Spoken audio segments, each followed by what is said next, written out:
So, Heise.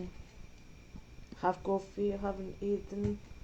I ate, I don't know, around 6 o'clock, and I don't really want to eat something at the moment. I will eat later.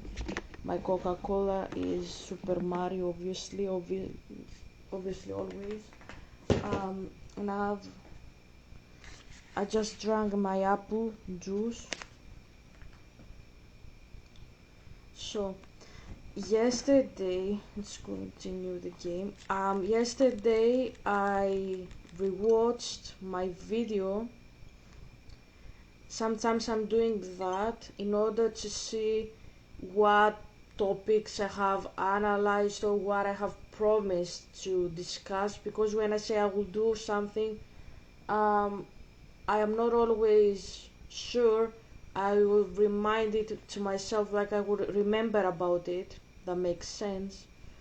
So I rewatched the footage just to make sure that I am like up to date, I suppose, like I have done all that I have promised. So I think I have still to say some shit about Zeus, but I am not always in the mood of speaking about this craphead. He is not exactly my favorite person, but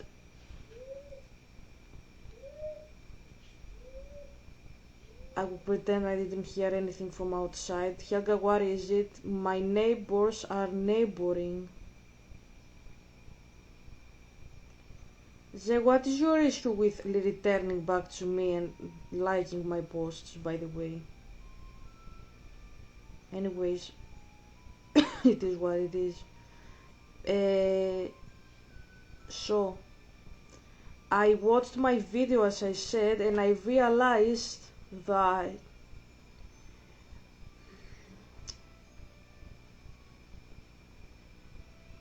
lava pit, yeah. I realized, can I go to the spooky place again? I think I have like blocks I can break, shit like that. Maybe we can find something useful, who knows. So, as I was saying,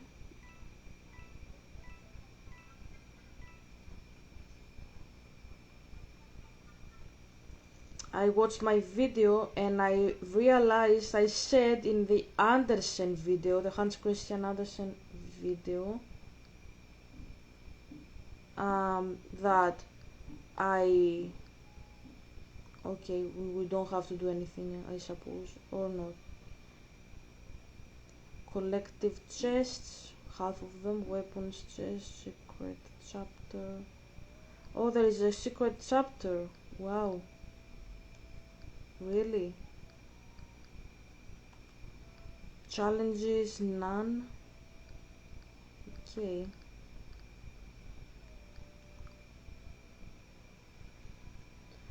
So, I said that I have read The Great Expectation, so there you go. That's what I said. No,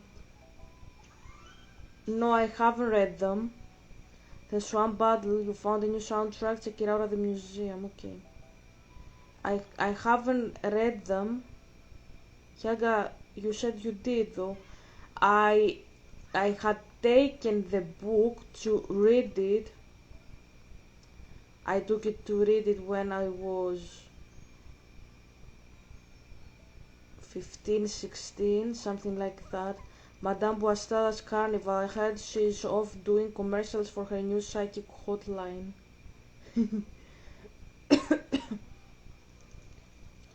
So I had it in my room and I tried to read it, and I didn't go even past the first chapter because it was horrible, it was horrific, and I couldn't understand how the hell this shit got published. And my dad says, Ze, he wanted me to tell you how I went into all this chaos about the book. You get me? I I was wondering what type of video to film today, and when I narrowed down my options with Zeus and Sid, my father said do the great expectations, focus attacks on a single enemy to break it down before targeting another. Okay. So my dad said to do a video about the great expectations because he said you like the story and you would like me to cover why I don't like it. And when my father said why I don't like the great expectations, it dawned to me that when I said in the video of Hans Christian Andersen that I like Oliver Twist, Christmas Carol and Great Expectations, but I haven't read δύσκολα χρόνια, hard times, difficult years, whatever you call it. That book, I have read that book. But I don't really remember what it is about. I remember there was a woman named Rachel. I remember everybody was poor, and I think my favorite character even died. I don't remember them surviving, to be fair. Anyways, Helga, is this how you read books? Yes, yes. I remember some stuff I like and some stuff I dislike, but nothing else. Yeah. That's why I don't read books. I don't read books. I don't read books. Okay. I don't. Um.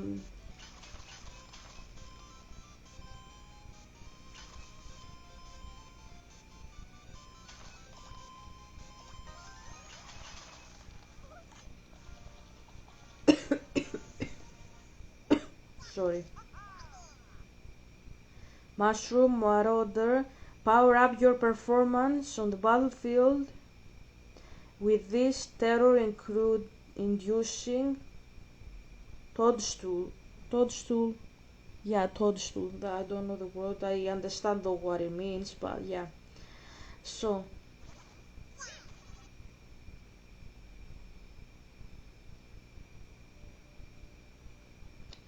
as I was saying, it dawned to me later that I haven't read the book because I didn't like it. Like I had forgotten about this detail. Helga, when you said you have read it, I only remembered that I have read it because I had it in my like my bed table. I forgot that I never read it because I didn't like the plot. Helga, that's unhinged. I know it is. I know because usually people don't behave like me. I'm not like other people, that's the issue. So when my dad said, explain to Zé why you don't like Great Expectations, I suddenly remembered that I haven't read the book. Helga, did you have to read it at the uni? I had to read the... How the fuck is called δύσκολα χρόνια? δύσκολα χρόνια. I hate that book too. It's not that... It's not... The hard times, okay. I have read that. It's not that as stupid as Great Expectations. I remember the woman that I liked, except if that is my story, my version of the events, and I don't remember it. Hold on, like an Ascopal, like, because usually I daydream when I read a book that I don't like. Sometimes I remember only my version, like with Oedipo, who had amazing sex, but he didn't have it in the original, something like that. So, does Rachel stay with her partner in the hard times?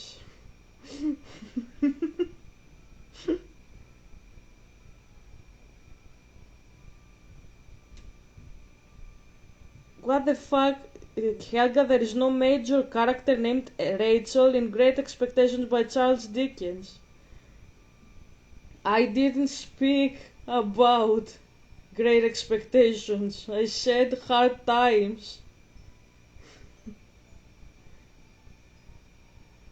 Thank you for clarifying. Here is a detailed summary of Charles Dickens' Hard Times with a focus on Rachel and whether she stays with her partner through hardship. Set in the grim industrial town of Coketown, the novel critiques utilitarianism, emotional repression, and the dehumanizing effects of industrial capitalism. How to say words nobody understands and not even you, just to appear clever. Main characters, okay. Uh,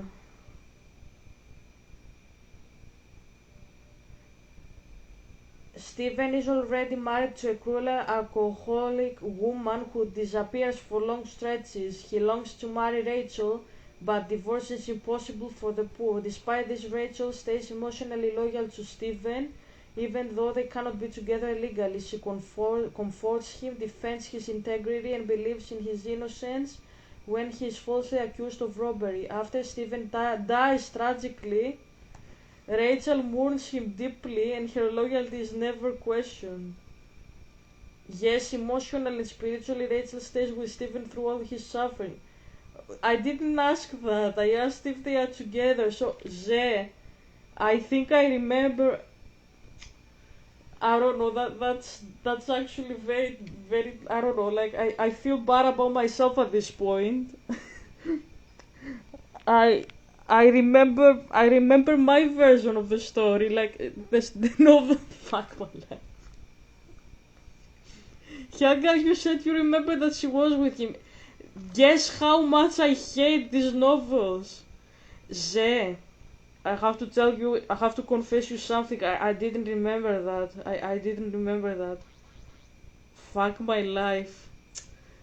Ze, the guy that had us in the unit to read this story was the exact same person of Ed.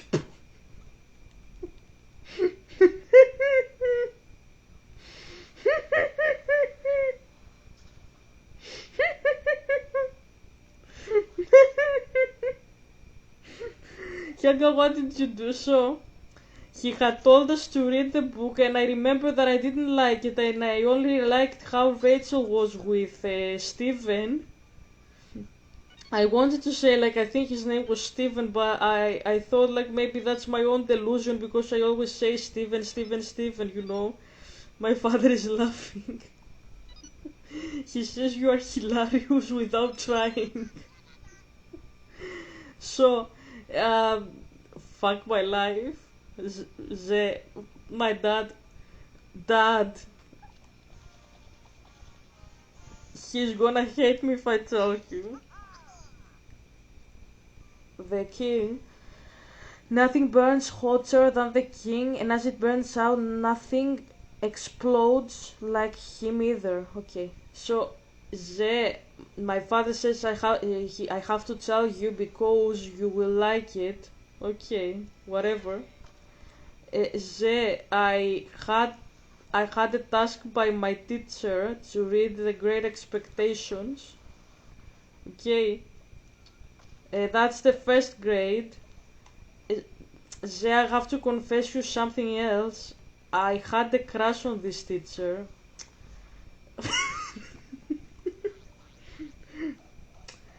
I don't know how to position myself here. Like if you think, Helga, what the heck is going on? I liked his butt, so like he had a nice face and shit. Like I don't know if you know who the fuck he is. Yes, he's the same guy that I told him that Edipo Edipo has bullshit and shit in the plot. That guy. Anyways, I liked him a little bit, but yeah, don't take it seriously. If you're like Helga, how many guys did you like? My father says you are trying not to be like that. Okay, okay. Uh, I I liked him a little bit. So yeah. Anyways, I think he was married. Like I remember he had a ring. Anyways, where am I going? Okay. You found a new tarot. The mine. Check it at the museum. Okay. So, as I was saying, I had a lesson with him where I had to read The Great Expectations, The Tough Get Going, not the Great Expectations, sorry, The Hard Times. I didn't because I had read it when I was 16, and I had the class, and I remember all my classmates, they were saying that that the I feel embarrassed. I don't know if my father says say the story. Okay, I will. Uh, I, I, fuck my life. I had the book. Everybody was telling me that they couldn't keep up with the names of the characters, and I told them I read it when I was 15 and I wanted to use this. Zay, if you are like Helga, why didn't you try to do the same with me? Before you start asking me bullshit, that's why I do that, okay? Before you start asking me bullshit, Zay, I'm telling you that my my reaction at that point was because I was 18, so we met an entire year later, you and I, okay? So I wanted to impress the idiot. Yeah, welcome to my life, I suppose. I don't know what to say. And I told him, sir, I read the book when I was 15. I didn't read it for your class. And he was intrigued because the other students hadn't read it. I was the only person to read the book on time, so everybody else was struggling with the names. And there comes a Greek woman who said in the previous lesson that Edipo had sex. My father is laughing. With his his wife, and was passionate in the force, and that was excluded by Greek translation. The same woman now says she says that she read the book when she was 15, so I intrigued him. My father says, but Jay is intrigued by the real you. Yeah, so hopefully, because I don't know. And so, so I told him I have read the book, and he said, "Do you want us to hear a little bit?" Like that was his class, right? To learn a little bit about the plot, what happens in the plot, and I told him that uh, Dad, must I say this too? He says yes. Okay. I opened my Google as he was talking with another student. He said he's gonna come back to me after he finishes with the other student. I opened Google and I reminded myself what the book was about because I didn't like it and I didn't remember what the fuck it was about. And I didn't expect him to tell me to say what the fuck is going on. And I I read a little bit. I remembered the plot. I spoke to him like about the four protagonists and all, five whatever they were. They were random protagonists, and random protagonists. My dad says random protagonist is how you see it. Yes.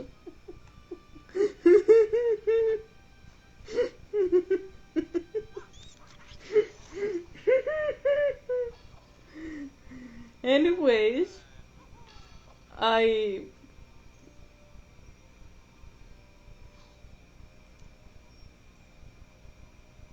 where I have to go, I will go.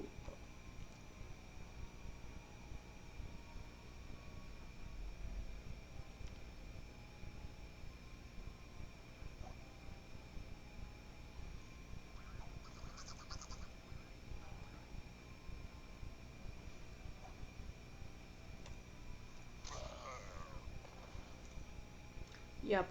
So I told him I have read it as I said. I will tell you the plot, but I was searching on Google and I said the basic stuff, and then I told him. He asked me what was your favorite plan because you read it for leisure, and I said I am embarrassed.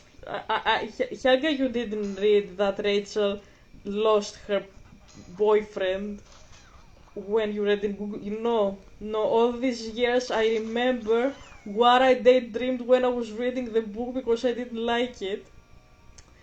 I told the teacher I liked how Rachel. Fuck my life, I thought that was the plot of the book.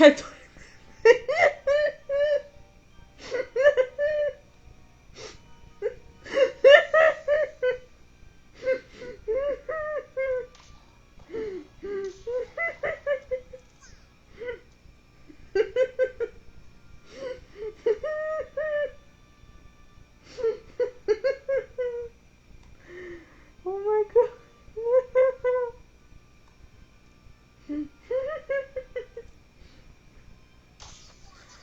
Anyway,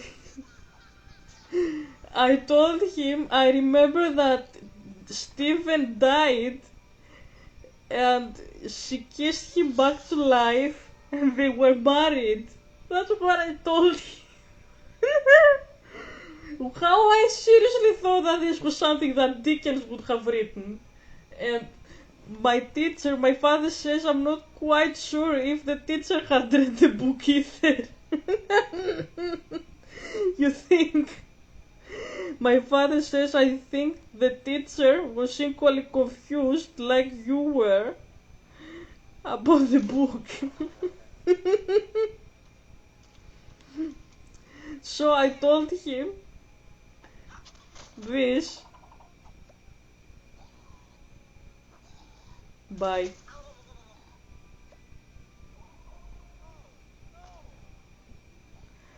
I lost Mario. Anyway, so I told. Okay, I think I'm losing here. So I told this, and my teacher, the teacher, he he became very fascinated, and he said he he he wanted to hear, I suppose. And he then told me that he's glad I managed to read the book when I was 15, and I said thank you. Helga, did you seriously thought that this was how the book went? Yes. I know. I know what you think. I know what you think.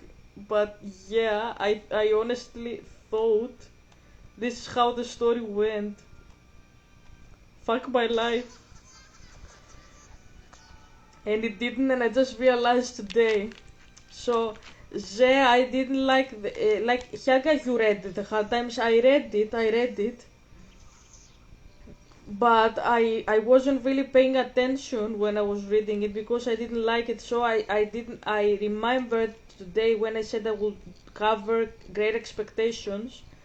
I remembered that I didn't like the book, and that the book uh,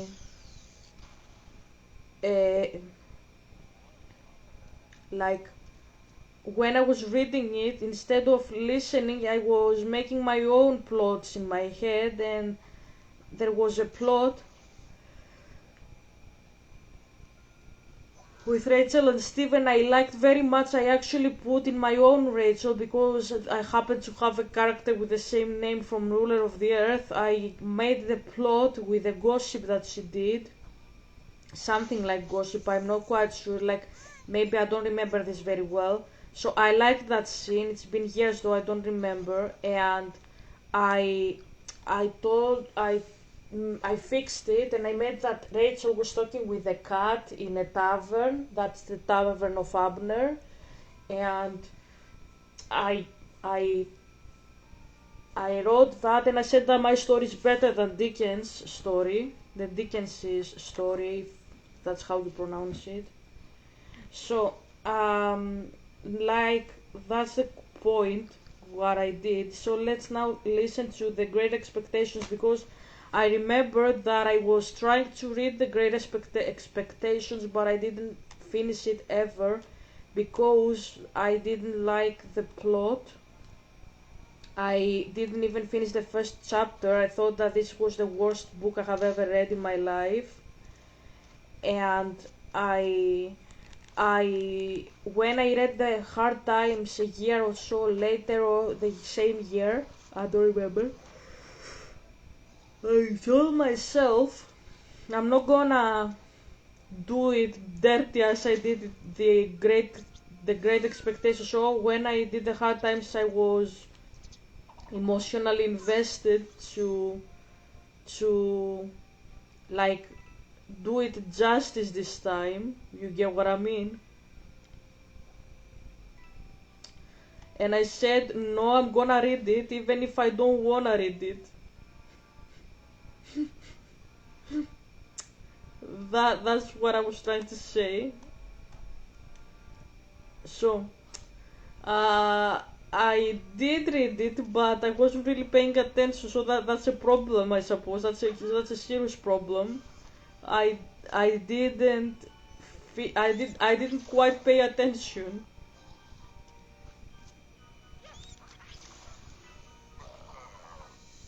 Okay. So,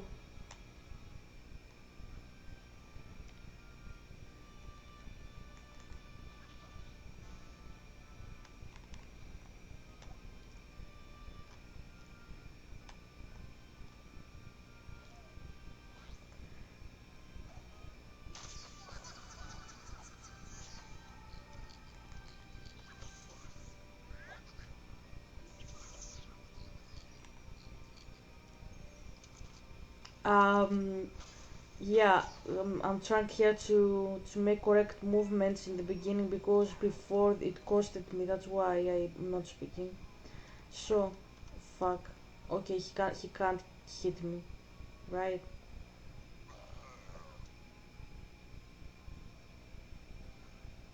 So, I didn't read the book, Yaga, but you said you know the plot because I watched the movie with Helena Bonham Carter, the 2012 version, and I said, okay, I will say that I have read the book when I will be asked because I have watched the movie. And if you're like, Helga, did you forget all that? Yes, because it happened 10 years ago. So all these years I remember that I have read the book when I haven't. Okay. So let's go to the book now. Okay, let's go to the book. Great Expectations is a novel by Charles Dickens. Great Expectations. So I will write it because my father said that you would like me to do it because you have read it and you like it, he says. He says Helga Z thinks of you when he reads about Estella because it's also the name of Cruella and she is a rich girl like Rose. Seriously, Z. Anyways, Is a novel by Charles Dickens. Great Expectations is a novel he by says that Pip reminds you of Jack from Titanic because he's poor. Okay, I see the connection. Let's listen to it. I don't like the story at all. My father says, what a surprise. Yeah, I know. I turned a little bit down the light in case it is very bright. So, I'm eating a lion. Take a break.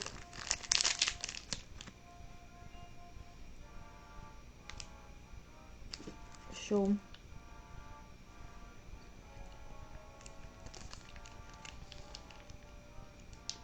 I'm trying to find the fucking video.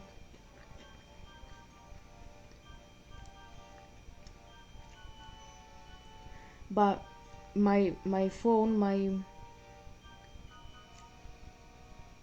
You remember it?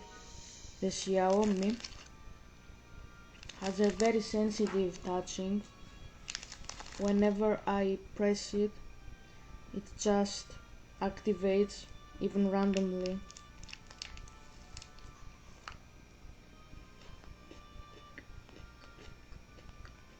So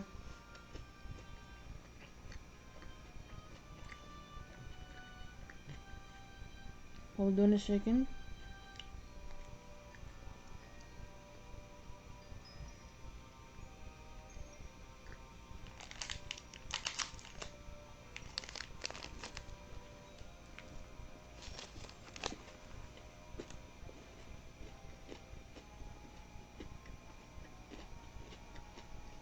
Around it.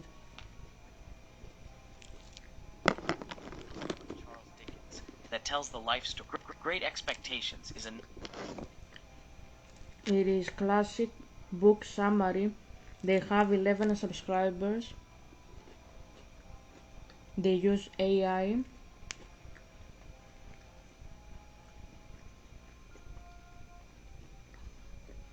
Yeah. This is the latest video, 9 months ago. And shout out because it's not my video obviously. So yeah. Great Expectations is a novel by Charles Dickens that tells the life story of Philip Pirrip, known as Pip. Pip is a young orphan boy living with his older sister, Mrs. Jo Gargery, and her kind-hearted husband, Joe Gargery, in a small village on the marshes of Kent, England. Mrs. Jo is a stern and often harsh woman who raises Pip by hand. She disciplines him strictly. Jo, on the other hand, is gentle and treats Pip with love and care. Jo works as the village blacksmith, and Pip often helps him at the forge. I think this is too loud. Let's go again. Great Expectations is a novel by Charles Dickens that tells the life story of Philip Pirrip, known as Pip. Pip is a young orphan boy living with his older sister, Mrs. Jo Gargery, and her kind-hearted husband, Joe Gargery, in a small village on the marshes of Kent, England. Mrs. Jo is a stern and often harsh woman who raises Pip by hand. She disciplines. We are in the first 20 seconds and we already have the evil stepmother trope. And I'm like, does every stepmother have so bad like attitude? I don't think so. I think this is disgusting for stepmothers because it's not always the like, I don't know how to call it, like the biological mother that nurtures to health and like um I don't know how to say it. It's not just the biological mother that cares for a child. It's also the the person who raises it. Kindness of strangers. The fact that every stepmother is evil in literature is just alarming because one of them should be good. Not all stepmothers are bad, and if you are like Helga, maybe back in the days, that's crap because Elizabeth, my queen, Elizabeth Tudor, she was raised by many people because she didn't have her mother. Her sister Mary had a very good relationship with her, and Catherine Parr, the very last wife of Henry, her father, was like a stepmother for both Elizabeth and Mary, and usually historians say only Mary, to Elizabeth, not to Mary, and they say because she was not a Protestant, whereas Elizabeth was a Protestant, and that's absolute crap. That's not the case at all. Um, Crap because Elizabeth, yes, she was like a Protestant, but Catherine Parr cared for both girls, and she was a very devout Christian, and just telling people that because she was a different denomination she didn't care just paints all Christians very badly, and it's not even historically accurate. It's just that Elizabeth, my father says yes, Helga, yeah, Elizabeth was like 14, 15 when she needed a parent. Mary was older than me, and obviously she was not gonna be exactly Catherine Parr, exactly like a father and parent figure to Mary, because Mary was in an age where she could have her own kids herself. You get what I mean? I must quit the chapter, it's very difficult. So what they say is ignorant and hurtful, even for Catherine Parr and Mary, because Mary was in my age, even more actually, and mistake.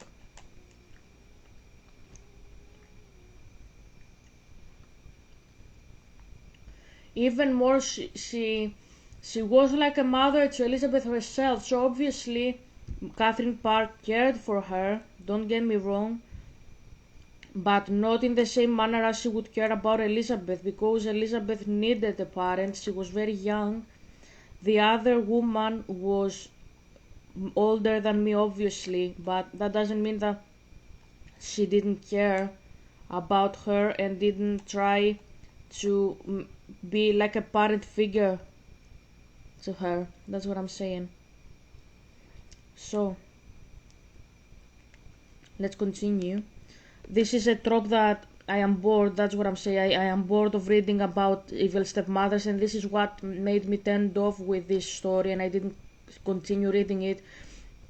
I went into the romance, I remember now, and I hated the romance as well, and that's why I didn't continue with the story. Mrs. Joe is a stern and often harsh woman who raises Pip by hand. She disciplines him strictly. Joe, on the other hand, is gentle and treats Pip with love and care. Joe works as the village blacksmith, and Pip often helps him at the forge. One day, Pip visits the graves of his parents in the churchyard. As he sits alone, an escaped convict suddenly appears from behind the gravestones. The man is dirty, shivering, and in irons. He threatens Pip, demanding that he bring him food and a file to remove his shackles. Frightened, Pip agrees and rushes home. Despite his fear of his sister's anger, Pip steals some food and a file from Joe's tools. Early the next morning, he brings these items to the convict, whose name is Abel Magwitch. Magwitch devours the food and uses the Fuck file off. to begin sawing. Sorry. Joe, on the other hand, is gentle and treats Pip with love and care. Joe works as the village blacksmith, and Pip often helps him at the forge. One day, Pip visits the graves of his parents in the churchyard. As he sits alone, an escaped convict suddenly appears from behind the gravestones. The man is dirty, shivering, and in irons. He threatens Pip, demanding that he bring him food and a file to remove his shackles. Frightened, Pip agrees and rushes home. Despite his fear of his sister's anger, Pip steals some food and a file from Joe's tools. Early the next morning, he brings these items to the convict, whose name is Abel Magwitch. Magwitch devours the food and uses the file to begin sawing off his leg irons. He thanks Pip, but warns him. Wow. Helga, what? Let it sink a little bit, because what I heard is like, how do you call an abomination when it is so abominable that even abomination is actually within God's law at this point? My father is laughing. That's how I'm trying to call what Dickens is doing. To keep quiet. Jackals. Frightened, Pip agrees and rushes home.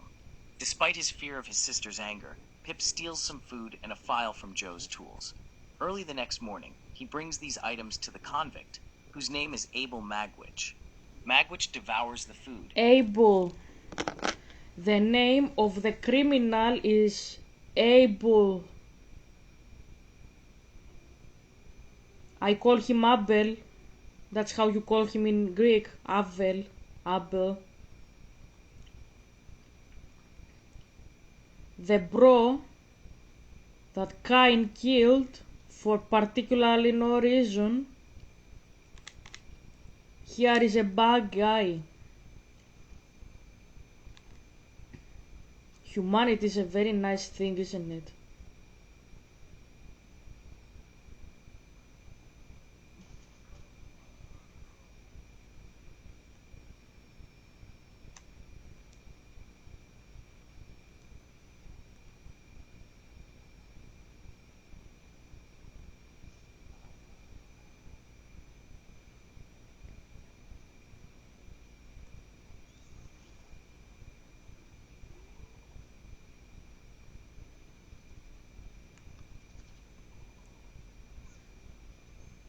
Okay.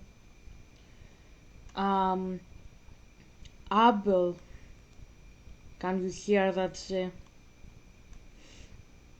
Oh my god.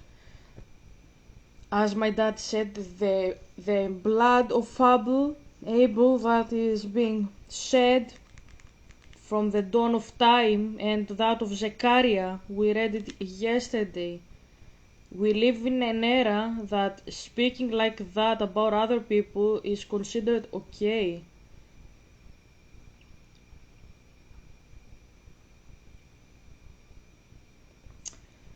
Like saying that a person that is a convicted criminal is the bad guy, and the woman that raises Pip is also a good woman.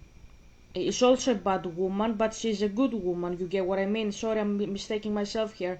So we have the wife of Joe, the Mrs. Joe, the sister of Pip that raises him, who is strict. She is a bad woman morally, but she's one of the good guys. But the criminal is also a bad guy, but he's of the bad guys. So what do we have here, Ze? What do we have here? Original sin. Everybody is evil.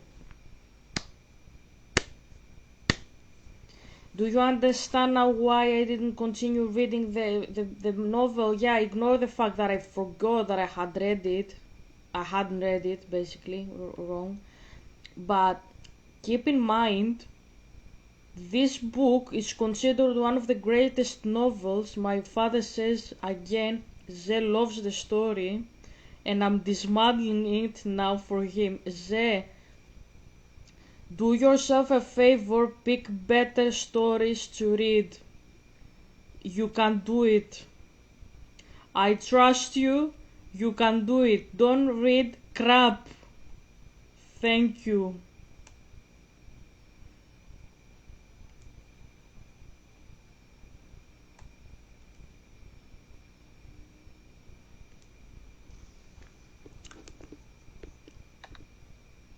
Whose name is Abel Magwitch.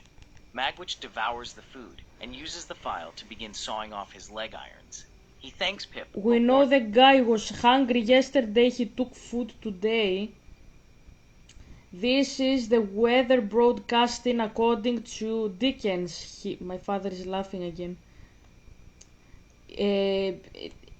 The Dickens thinks it's an amazing idea to put a guy that hasn't eaten and is probably hungry because he's a convict and nobody will receive him back in the society anyways because of a sin he did, the amazing society.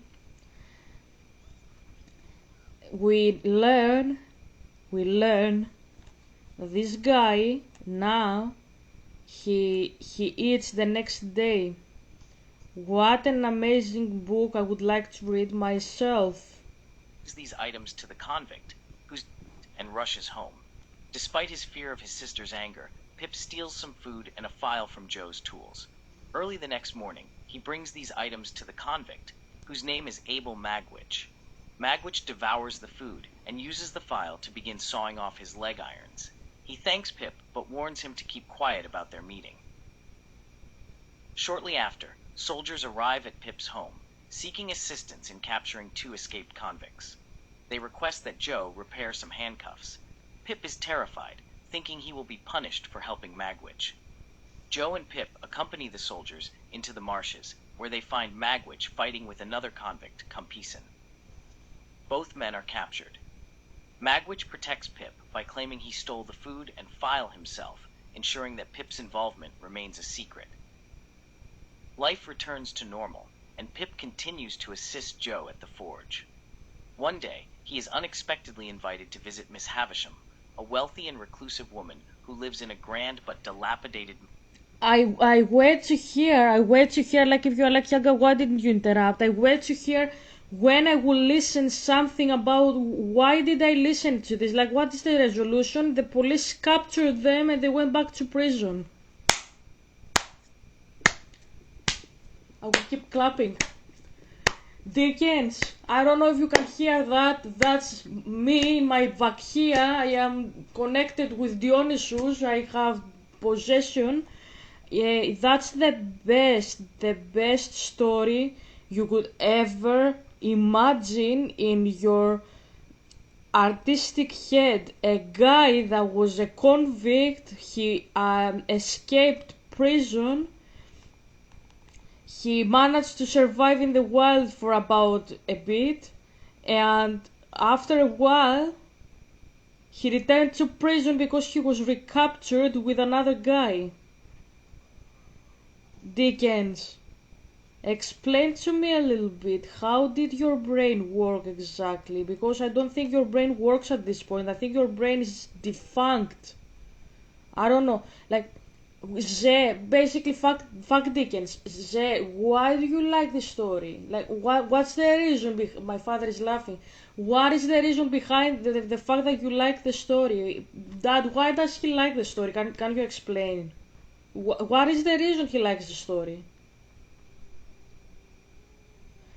My father says because you are a communist, you like very much that it talks about how poor people try to survive, okay? They try to make ends meet and make it through the day, okay? And they are trying to survive in the worst, like how's that called in English? Conditions, because you are taught by Mao that life is not gonna be easy. That's also what I have written to you, he says. But the point is to try and make it through the day. That's how you see it, he says. And he says you see it as... I made a mistake. Okay.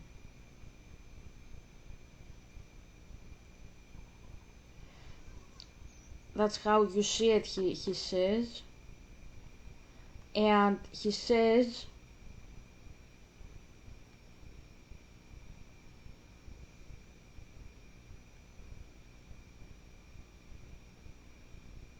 you don't think... I'm waiting for him to speak because he doesn't always speak like in the same pace, if you get what I mean.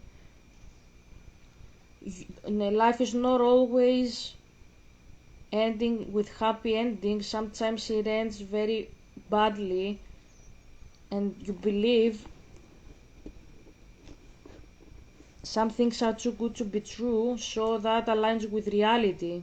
Okay, you are romantic, he says, but at the same time you also value pragmatism, like that it's some things, he says, like not in the traditional sense. You think that some things are too good to be true and you don't allow yourself to dream if there is no valid reason. Okay,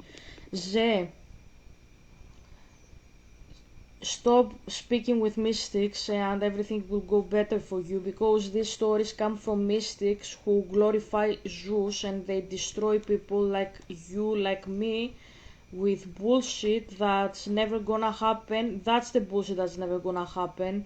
It's not only, my father is laughing and he says yes, it's not only my bullshit that I think that like you can put a good ending in a story that's not gonna happen. That's what they say, right? That's not gonna happen. It's not only that, it's also the other thing you can say here is the possibility that like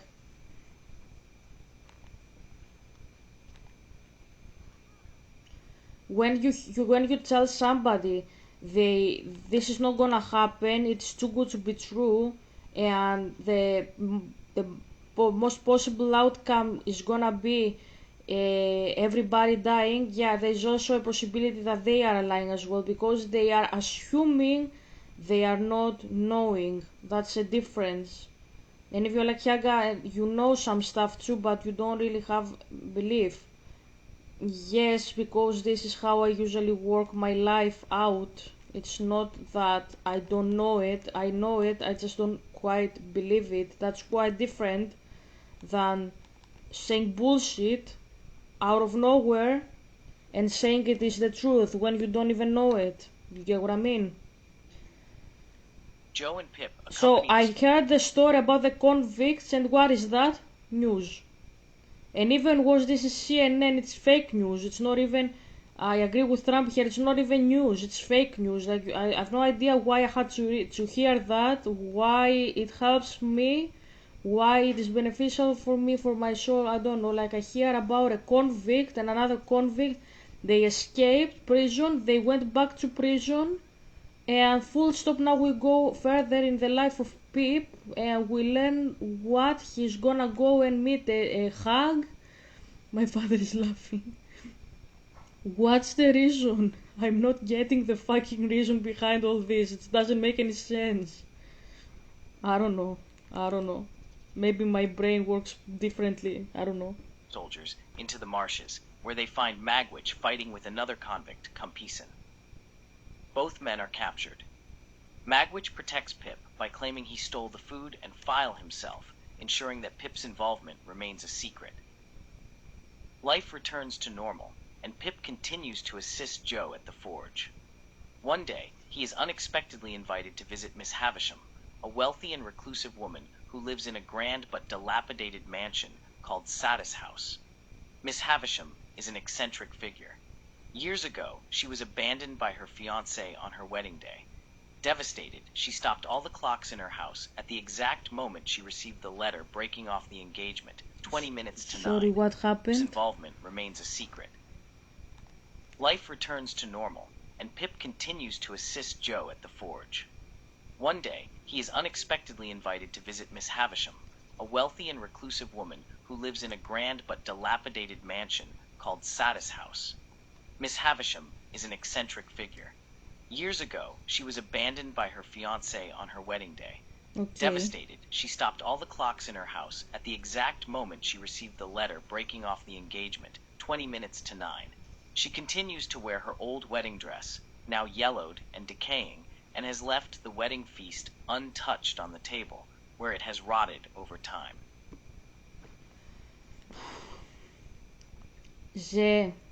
I'm not gonna say anything about the story. My father is laughing. Do I have to analyze why the story is fucked up, or is it obvious at this point? Like, my father is laughing. I suppose it is obvious why I don't like it at this point, right? I hope so. If you think that we hear here after all the sermons I have done about Zeus and all that crap, if you hear that and you are like, yeah, that story is very cool, and actually I'm very sure that Helga is gonna appreciate the artistic choices and the style and how it infuses the binary distinction between capitalism and food on a buffet. A buffet is usually for Yahweh when you everybody celebrates, but then he comes and he saves everybody. But here it's actually when everybody dies, even the food in the buffet, and you say such stuff. You get what I mean? If you think that I will definitely like this story and I'm okay with such stories, close this video. I'm not gonna analyze why my fiance dumped me. I am still wearing my dress all these years like an Indian yogi. I haven't put it for a washing. It's yellow. Like, why did it become yellow? Why did it become yellow? Yellow is the color of the peace. Why is it yellow? My father laughs and says that it doesn't make sense to turn yellow. It doesn't make sense because didn't she eat all these years? Like, is she still fitting inside the clothing? My father is laughing. Like, why is it yellow? Like, yellow it doesn't make any sense. Like, I have many clothes I have since I was a kid and I haven't thrown them away. And they haven't turned yellow, they are still white. So, you are telling me it turned decayed and the food is rotten, like the house has mice, but she's rich. And yeah, why should I take this as not allegory by Zeus and or not as as realism as Dickens wants us to believe he's writing here? Like, she stopped the clock. What was the hour again? Sorry, what was the hour, bestie? She continues to wear her old wedding dress, now yellowed and decaying, Yeah. and has left the wedding feast untouched on the table, where it has rotted over time. At Sada's house, No. say on her wedding day, Yeah. devastated, she stopped all the clocks in her house at Yep. the exact moment she received the letter breaking off the engagement, 20 minutes to 9. She continued 20 minutes to 9. I struggle a little bit with hour. Help me out, Copilot. What time is in Greek? 20 minutes to 9. 9 παρά 20.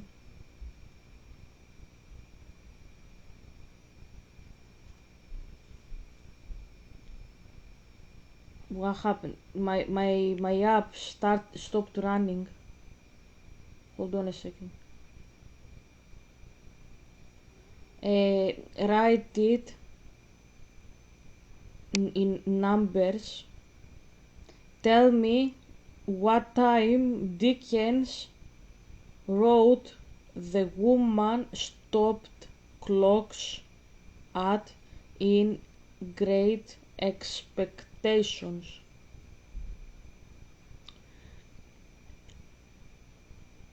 20 minutes to 9. 8 και 40.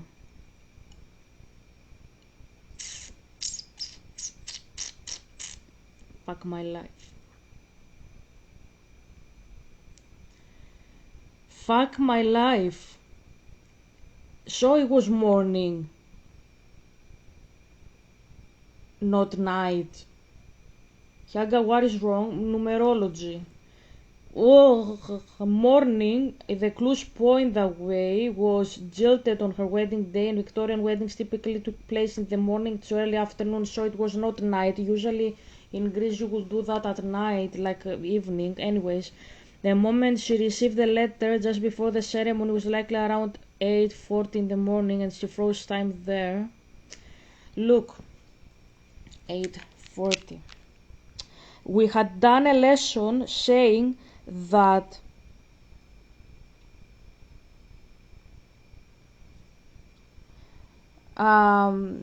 why is it symbolic? You said it is symbolic. You said it is symbolic. Why?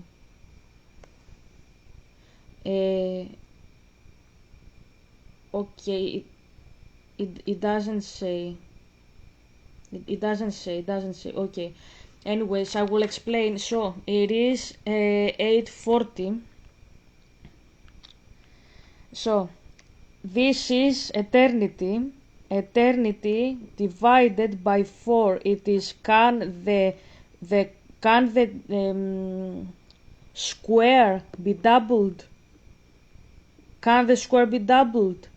Dickens says no.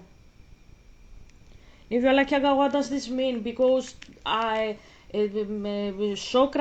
Socrates said that in Plato's work that it can be doubled. Yeah, because the question there was, are you a Greek speaking Greek? Do you remember, or do I have to remind you? That was the question. Then the answer numerologically was yes, the tetragonon, that's tetragonon, the 4 is tetragonon, okay? The square can be the square can be doubled. When you write down as a Greek 8 these 2 dots, Hiaga, why do you translate it in Greek? Because I am a Greek, obviously. Obviously, this means the same things in English, but I'm explaining it in the Greek manner, in the Greek dialect, okay? So these 2 dots, how you call them? How you call these 2? How is this called? Okay. Colon. Introduces or points to related text. Okay, we call this if you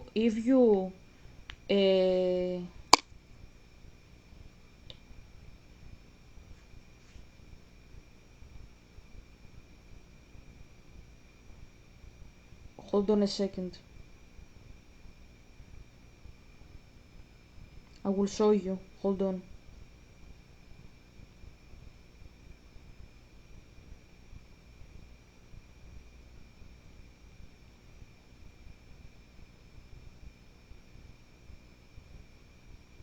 I'm asking Copilot. I will show you.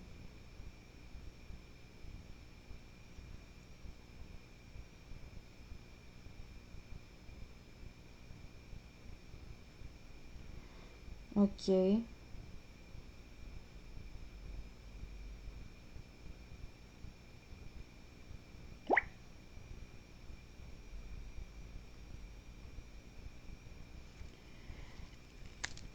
When you use this symbol in ratios, it means division.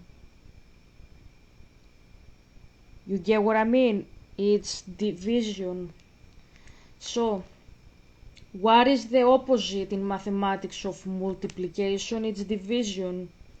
When you say 2 multiplied by 2 gives 4, when you wanna go reversing, you do 4 divided by 2 gives you 2, right? So this is the other answer in the question, like this. Can 2 people coexist eternally with Zeus? The square cannot be multiplied. That's the answer. And if you're like, Yaga, but the other answer gave me the exact opposite meaning, because this is sacred geometry. It's sacred fucking geometry. It's not conventional mathematics. It's a sentence. It's a structure it's a sentence. That's what I'm saying. It's a sentence, a full-blown sentence. You have to learn how to read mathematics in a literal manner.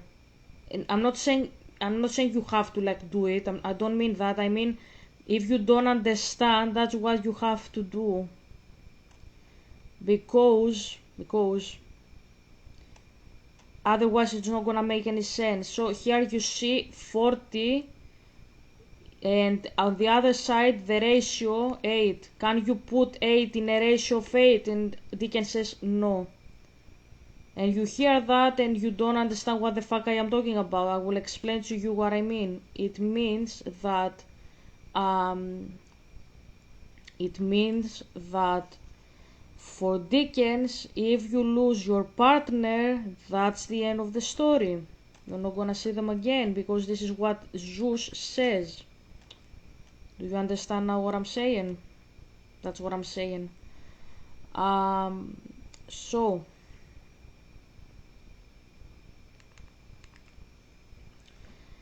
um, Plato wrote as Socrates.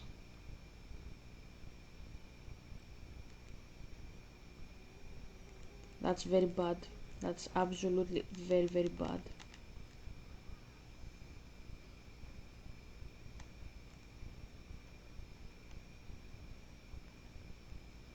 Let's hope for the best. I think I'm gonna lose my one character.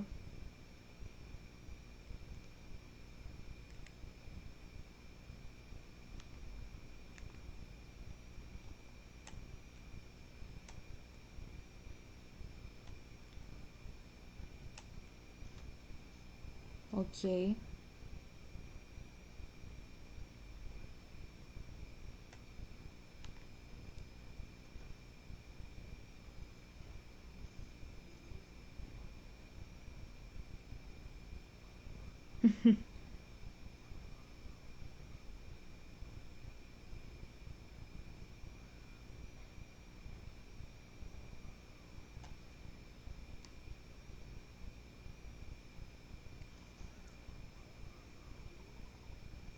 Okay. So, Plato said through Socrates' mouth, like he used the legacy of Socrates, and he said that there are people who know the truth because they are Greeks, they know how to speak Greek, and the truth is that the square can be doubled. That means that the square, which is people originate from Zeus. This woman, what is the question? We always say you always have to stick to the question. If you are like, but this is the exact same sentence, stick to the question itself. Don't look elsewhere for shits. Don't look around for answers. Okay, so the question for Plato was, are you a Greek? Are you speaking Greek? Do I have to teach you or do you remember? That was it. The answer was sombrero vaquero. You found a new tarot, check it out at the museum. The answer to the question was the square can be multiplied. The answer in the numerological code is yes, we came from the world of the ideas from Zeus. Because the question was if he remembers, and he said yes, I remember. That's what he said. So now we look at another question, completely different question. You got 420 power orbs. Use them to upgrade your hero skill tree at the battle HQ. Okay. So we have a new question here.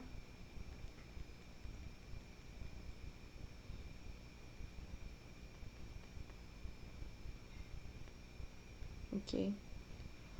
We have a new question here. The question is Lava Buckler. You found a new 3D model. Check it out at the museum. We see a hag, old age, right? She was dumped by her fiance. That means it was never sexually consummated. Wow. And it says it was never consummated because they waited like good Christians for it to be consummated. Like good Christians. And they didn't consummate it. Looks like our progress is blocked. The colored pedestals appear to each match a different platform. Yeah. Pedestals are generally made to put things on top of them. We should try different combinations to see what happens. So in this in this case, we have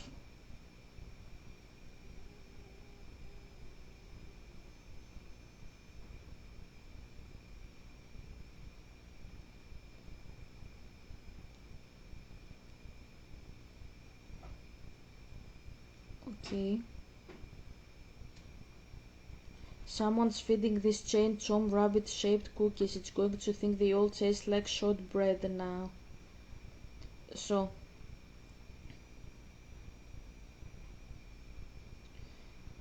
the question is, will I see again the guy? Will I see again the guy that dumped me the day of our engagement? Will we have sex? The answer is, I'm sorry, the square cannot be multiplied, doubled. That's the answer. In other words,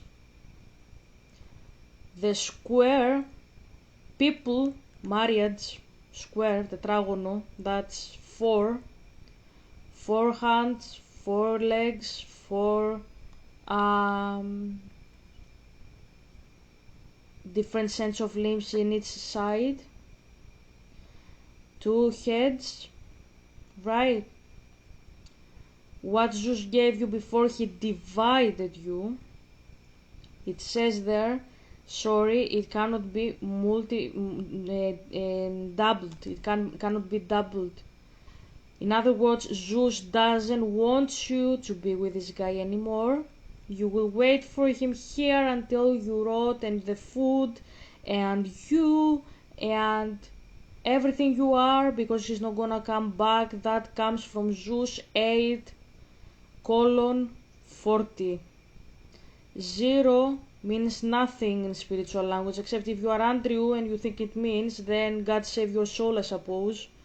But if you are a mystic, no, it doesn't mean anything. It just means 8:4, aka the square cannot be doubled. Zeus doesn't want you to be with this guy, in other words. That is not just mystically charged, it is mysticism itself. And Zé, I don't know what drove you to like this story. Quit it. That's all I'm gonna say. Fiancé on her wedding day. Devastated mansion called Satis House. Miss Havisham is an eccentric figure. Years ago, she was abandoned by her fiancé on her wedding day. Devastated, she stopped all the clocks in her house at the exact moment she received the letter breaking off the engagement, 20 minutes to 9. She continues to wear her old wedding dress, now yellowed and decaying, and has left the wedding feast untouched on the table, where it has rotted over time. At Satis House, Pip meets Estella, Miss Havisham's beautiful adopted daughter. Estella is proud and haughty. She mocks Pip for his rough hands and coarse manners, making him feel ashamed of his humble background. Despite I knew that Dickens is not one of the best authors I have ever read, to be fair, and I know this is controversial. Hopefully I'm not as controversial as Stavrakopoulou, because she was not controversial, she was just stupid and attention seeking. But hi Francesca, by the way, if you listen to this video ever, I don't think so, because that would be controversial, but you get what I mean, right? So I have no idea what the fuck I have to do here, honestly. I don't know. So, okay, I did this, and now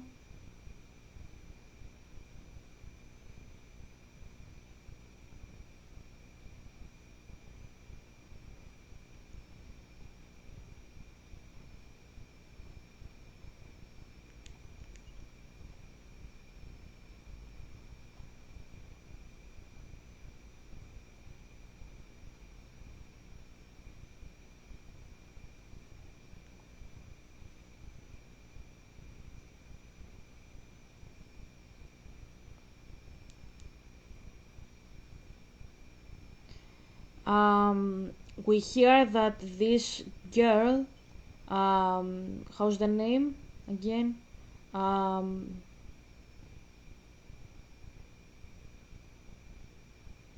Estella, she mocks a guy for his humble background.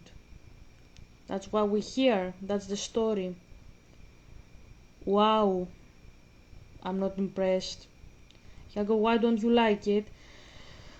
Because I don't understand why it should matter for a reader to read that rich people are bad. It just shapes you as that shithead that thinks that everybody is a bad person. And let's say I don't really like the trope. I think it makes you see everybody as a bad person apart from yourself, and I think that's quite conceited. I don't like it. It makes you delulu. Don't be delulu. Don't.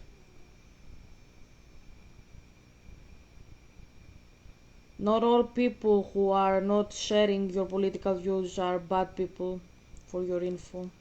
You get what I mean? People like Dickens don't really understand that. That's the problem.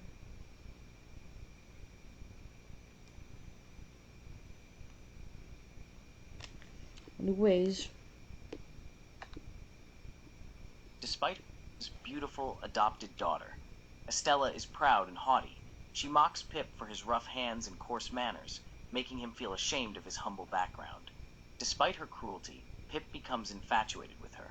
Miss Havisham watches their interactions with a strange satisfaction, encouraging Estella to break Pip's heart. She has raised Estella to be cold and unfeeling as a way to exact revenge on all men for the betrayal she suffered. Pip continues to visit Miss Havisham and Estella. Why did Dickens write this crap of a book? And why do you still like it? Like, what is wrong with you? Why do you like it? It has nothing good to like. Nothing. It's horrible. It's absolutely horrible. Why do you like this book? I honestly don't understand. That's why I ask you. I have no idea what to do with the level, by the way. I'm confused. Anyways.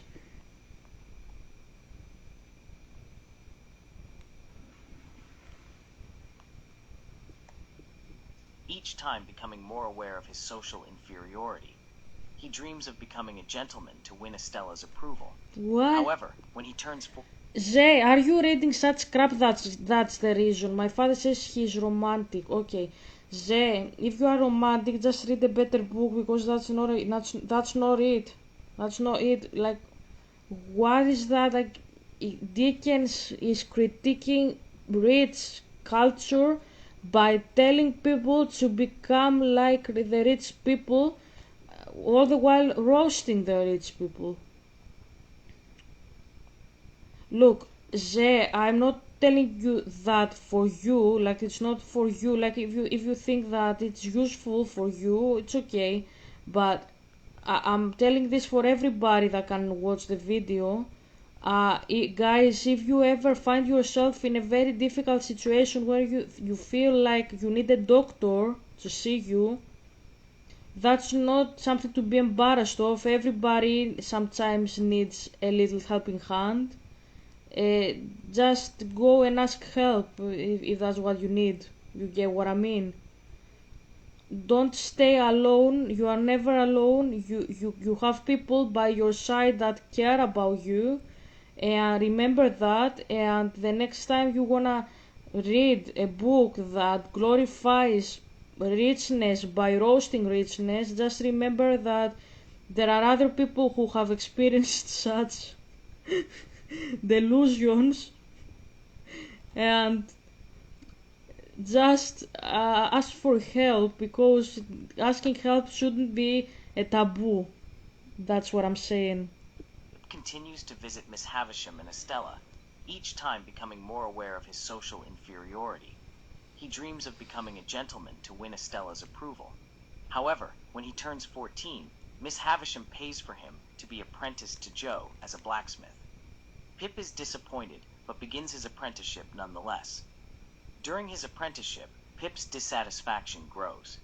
He is increasingly discontent with his life at the forge and longs for something more. One day, he receives astonishing news. Mr. Jaggers, a powerful lawyer from London, arrives and informs Pip that he has come into a great fortune from an anonymous benefactor. The benefactor wishes Pip to be educated as a gentleman in London. Pip is overjoyed and assumes that Miss Havisham is his benefactor, believing she intends for him to marry Estella. Before leaving for London, Pip visits Miss Havisham to thank her, but she neither confirms nor denies his assumption. He also says goodbye to Joe and Biddy, a kind and intelligent girl who helps teach him to read and write. Biddy warns Pip not to be ashamed of his origins, but Pip is already feeling superior and eager to leave his past behind. In London, Pip is introduced to high society.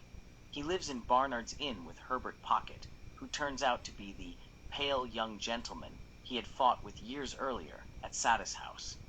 Herbert becomes Pip's close friend and teaches him the manners and customs expected of a gentleman. Pip also meets Mr. Wemmick, Mr. Jaggers' clerk, who has a strict businesslike demeanor at work, but leads a cheerful and whimsical life at his castle home, where he cares for his aged father, known as the aged parent. Pip enjoys his new life, attending dinners, parties, and the theater. He spends money freely, often beyond his means, and accumulates significant debts. He becomes increasingly detached from his roots, feeling embarrassed by Joe's simple ways when Joe visits him in London. Meanwhile, back in the village, Pip's sister, Mrs. Joe, never fully recovers from a violent attack by Orlick, a malicious laborer. She grows weak over time and eventually dies, Again, the leaving same Joe trope. and the kind-hearted Biddy to mourn her passing. Pip, consumed by his London life, hears of his sister's death and visits home, feeling guilt and sorrow. Estella herself has been sent to London to be introduced to society. She attracts many admirers, but remains aloof. Pip misinterprets Miss Havisham's intentions, believing that she is preparing Estella to be his wife. However, Estella is courted by Bentley Drummle, a coarse and unpleasant man from Pip's social circle. Sorry about that. I don't know how to finish this.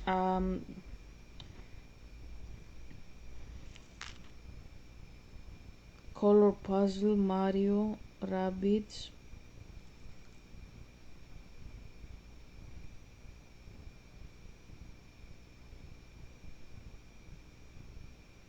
Okay, it has it here. Alright, hey everybody, Mao here, and today we're going to be playing some Mario Rabbids Kingdom Battle. We are on World 4-3, so let's dive right into it. Tell me how to do it, though. Okay. Okay, I'm gonna follow him, and then we will go back to the game. Okay, let's try. Let's leave the green one how it is. I think that's okay. Oh, no, I thought we could go down there. Oh, wait, yes we can, yes we can. Okay. No, we don't want that right there. Because then we have no way of getting back down. What about the green one? Okay. Oh, it moves it back. Okay, let's try. Let's leave the green one how it is. I think that's okay. Oh, no, I thought we could go down there. Oh, wait, yes we can, right here. Okay. Oh, no, that doesn't work, because then we're stuck right over here. That doesn't take us where I thought it would take us.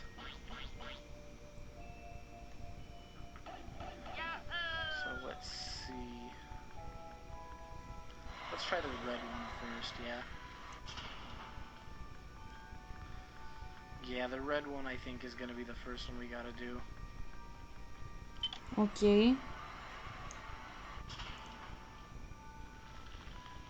Let's grab this. And I'm assuming we have to go through here then.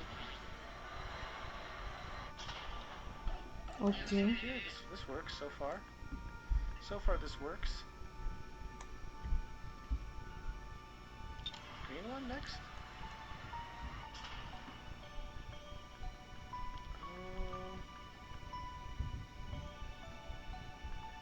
I think he's I don't confused think like it's me. the green one next. I don't think it's the green one next. I think it's the blue one.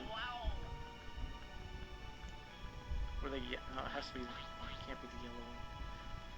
But I think it's the blue one. So let's grab this. Let's go down here. Ah, you can go there. Hold on. I can go there. Let's go to the This.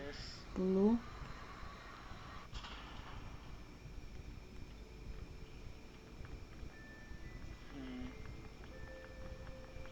Let's go over here.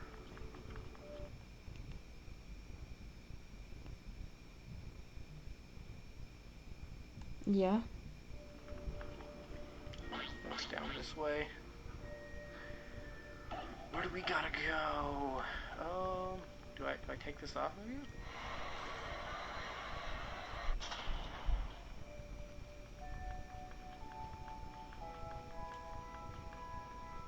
Maybe.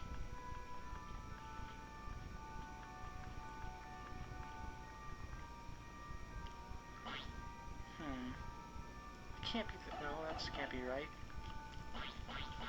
How do I do this? This puzzle. Yeah, this puzzle is freaking Green me. next? I don't know.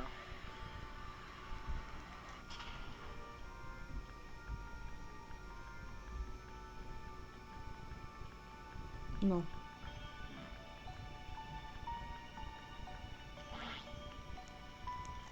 That puts me over here.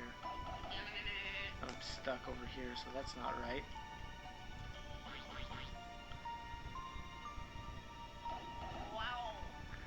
Can't jump down that way. Oh, did I put this back on the red one? You go to the red. Okay. I'm doing what he's doing. Maybe.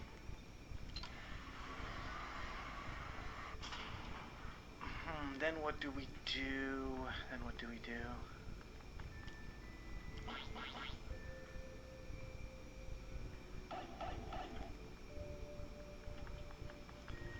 Try taking the blue one off it?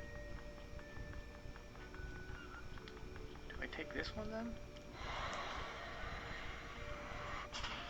Well, no, I want the blue one over there.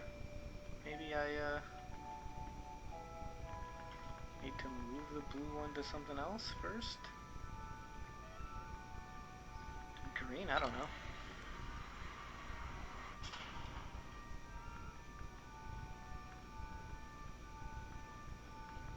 But then that just puts me over there. And the yellow one blocks me. Hold on, so he goes. Fucking game. Maybe I move down here. And then I grab the red one, maybe? Here. And then to the blue one? Yeah, this is it. There we go. Okay. There we go. Okay, so we go down.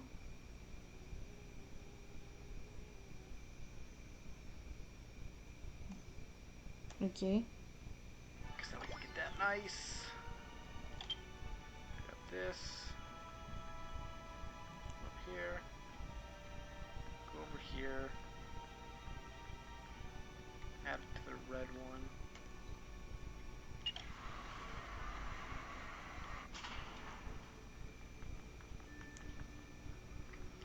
Go through this rabbit pipe.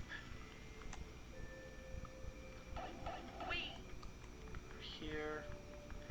Take the green one off. And go put it on the other. There we go. Noise. I feel like that took me way too long. From the other side.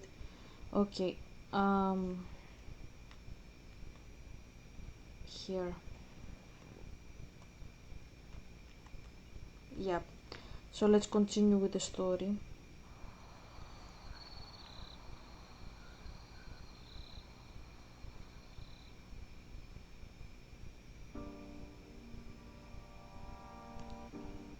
great So the story was expectations, here. but begins his apprenticeship nonetheless. Yep. During his apprenticeship, Pip's dissatisfaction grows. He is increasingly discontent with his life at the forge and longs for something more. One day, he receives astonishing news. Mr. Jaggers, a powerful lawyer from London, arrives and informs Pip that he has come into a great fortune from an anonymous benefactor. The benefactor wishes Pip to be educated as a gentleman in London. Pip is overjoyed and assumes that Miss Havisham is his benefactor, believing she intends for him to marry Estella. Before leaving for London, Pip Hold on a visits sec. Zé, you think my father is trying to deceive you? My father says yes. That's crazy. Why do you think so? And why should I be with a deceiver? I don't understand. I don't understand why my father says, Helga, didn't you think I also wanted to deceive you? So he doesn't think you are a bad person. He's just afraid of you because he doesn't know you very well. That's the problem. He says yes.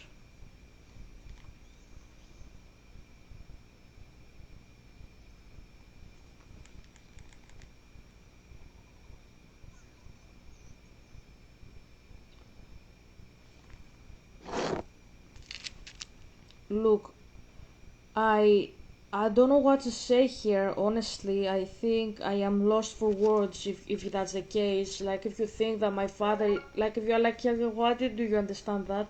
Because there is a thief, like Jack was also like a thief. I can see the concept, and he um I don't know what to say. Like he has like this same element pretty much as a personality, like Jack, and he he receives like a fortune. Like that could be translated. Like if you're, do you want me to translate? My father says just say what you hear. So I hear Zé that you wanted to uh, be with me and you received a fortune by somebody, and now you have received it and you think that because you are a thief that you're gonna be deceived like this woman, and that's my dad for you. That's what I hear. That if you ask me what do you hear, Helga, that's exactly what I hear, word for word, and that doesn't make any sense to me because when you heard everything from my mouth, that was, I don't know how to say it, that was,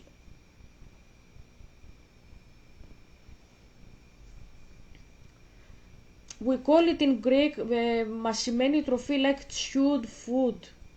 Like I gave it to you myself. Like you didn't hear my father by yourself alone telling this to you. What? What do you mean?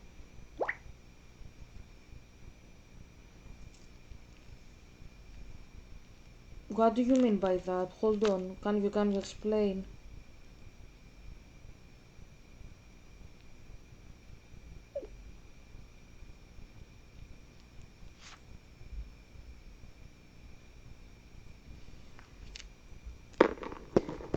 Zed, did you talk to my dad? That's what he says. He talked to you and he told you that you wanna. So my dad, hold on. When you say you talk to him directly or you through me? No, he says he talked to you. That's what he says. He talked to you. Didn't I tell you I was gonna tell him? He says. Okay, so you talked with my dad and my dad told you what? Helga didn't we, he says, didn't we do the deception of Zeus lessons? It's because he thinks I'm gonna deceive him. My father doesn't work like that. I'm not doing the lessons for fun. I'm doing them to make people realize that my dad doesn't work like this. I'm not making them for fun. If it's for fun, I better go home. I don't have to waste my time here doing this. If you get what I mean. That's not how it works. That's crazy. That's crazy to think that. It's crazy to think that. Okay, it doesn't make any sense. Like why should we both do that? It doesn't make any sense. So he says it's too good to be true because usually his life is never good for his eyes. So you don't like your life, he says, and you think that it's not gonna be nice. You're gonna leave him. He shows, okay, now we're getting somewhere. So my father is showing me the transfiguration scene. You ask him to join and my dad says you are not permitted to join because you don't have the knowledge that I have. I'm not a friend of my dad. That's the vision that he gives me. I'm not a friend of my father. My father says, can you explain? Because I cannot explain to him from another person apart from you. I know. Nobody will do that. I didn't become a friend of my dad because I had knowledge. I became his friend because I wanted to be in his company. Not because I wanted to be a friend with a spirit. That's totally demented. Of course not. Even with Zeus, I became his friend, if you can call it like that, obviously. Because I wanted him as a friend. That's why I had so much with Zeus. It was because Zeus wasn't really a friend. He was very damaging. He was a damaging person. That doesn't work like that. Doesn't work like that. Like, my father is not such a person. If he deceives you, he's gonna alert you for something. And if you're like, Yaga, that's weird. I don't mean that he's gonna come to you and tell you, look, go and conquer Troy, and when you return, you're not gonna die and shit, and then you die. No, it doesn't work like that. Ahab wanted to be deceived. He wanted to be deceived, and that's why he was deceived. Like, even my father told him, you are hearing lies, stop listening to them. And Ahab punished the prophet. Do you understand what type of person this person is? And if you're like, Helga, I did it already once, because the previous time you didn't wanna listen to me. I was talking to you and you were more occupied talking to me than listening to me. So obviously that was a very good opportunity for Satan to deceive you, obviously. But this time you are trying to listen. When you try to listen and not try to silence people like you did the other time, sorry I'm being strict, but I'm explaining the difference here. When you are trying actively to listen and you are not doing the crap that you did the last time, obviously you're gonna listen this time. It's not gonna work like the other time. That's what I'm saying. And my dad doesn't let people go in blind. The fact that the other time you think you went in blind is because my father warned you. He gave you Gandalf's story. He warned you that something is going on.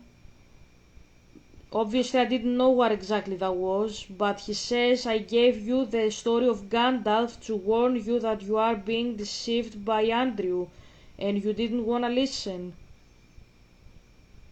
But he gave you another chance now. Why give you another chance just to play games with you? Not even Zeus does that. Not even Zeus goes and deceives a person, then returns him, and then deceives him again. Not even he does that. Not even him.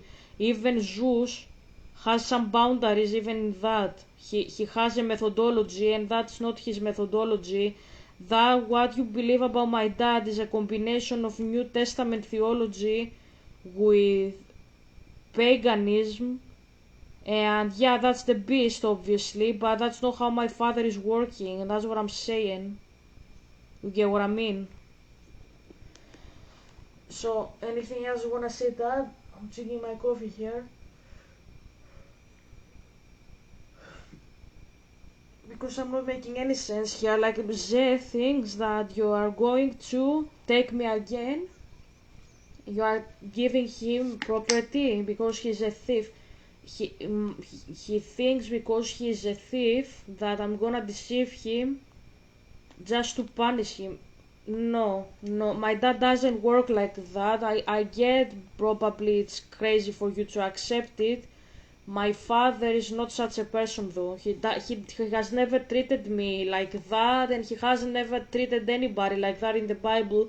Just read the Bible, and if you are confused, go and see what Ahab did. Ahab killed prophets. Yes, Helga, but he killed the prophet, and that's you. Okay, but uh first things first. Okay, probably in a certain context it's not the same, I agree, but I am still alive. Jezebel killed the prophets physically. She didn't kill them spiritually. Second things second, I will quit the chap uh, quit to Peach's Castle. I will go back. So, what I'm saying is that let's go back. When you get deceived, even in that context, because you killed the prophet, I am alive. I'm not dead like Jezebel killed the prophets. But even if we take that outside and you say spiritually, I am dead because of you, and that is also applicable to the other prophets. Okay, but Ahab didn't really wanna listen from my dad. You actively focus attacks on a single enemy to bring it down before targeting another. You actively right now with these questions you actively wanna listen from my dad. You wanna get it right with my dad. You realize that you made a mistake, and you are trying to make it right with him. You are not trying to be. Uh, Tell me went back. I went back. It didn't register. Fuck my life. Fuck my life. Oh my god. Anyways.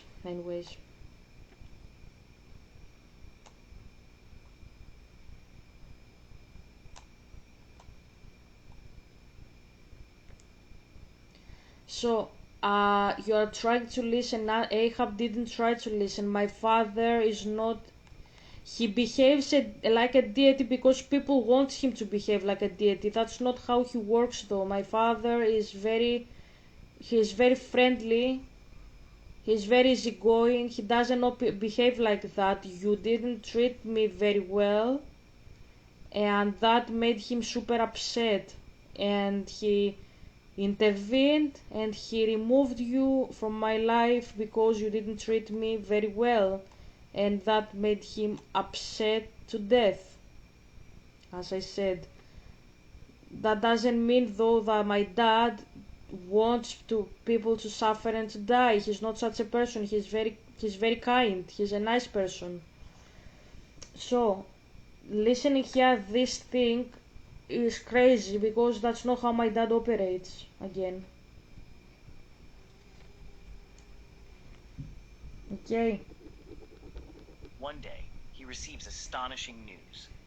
Mr. Jaggers, a powerful lawyer from London, arrives and informs Pip that he has come into a great fortune from an anonymous benefactor. The benefactor wishes Pip to be educated as a gentleman in London. Pip is overjoyed and assumes that Miss Havisham is his benefactor, believing she intends for him to marry Estella. Before leaving for London, Pip visits Miss Havisham to thank her, but she neither confirms nor denies his assumption. Can you see here? She never denies or how did she say it? Havisham is his benefactor, believing she intends for him to marry Estella. Before leaving for London, Pip visits Miss Havisham to thank her, but she neither confirms nor denies his assumption. Can I see the story? Copilot. Summary says that the hag that raised Estella met Pip, who thought Estella would be his wife, and the old lady didn't confirm or deny the claims of marriage with Estella, said the video. Can you give me the PDF link or link of the book and what chapter this is to read it out?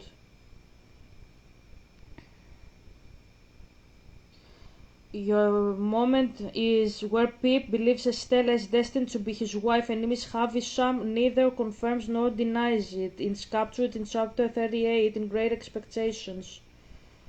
Okay, I want to read the book. I don't wanna read the chapter. I wanna read the book. Okay, 38. 38. So that's XXX VIII. I, rain over me. Helga, how didn't you say something about XXX? Ugh.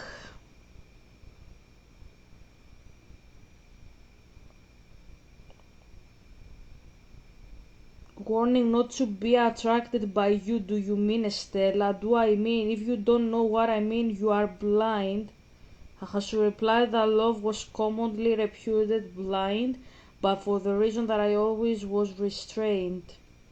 She knew that she could not choose but obey Miss Havisham. My dread always was that this knowledge on her part laid me under a heavy disadvantage. Why do you laugh? Because I don't understand what the fuck we are discussing here. Whenever I read Dickens, I have this clue that this guy, just because he didn't have proper education, he was so like anxious to appear elite that he's actually stupid when he's writing. Sorry. Where the fuck is that? I'm trying to find it. Okay. You stock and stone, you cold heart. You should know, at least I was not party to the combat. Mother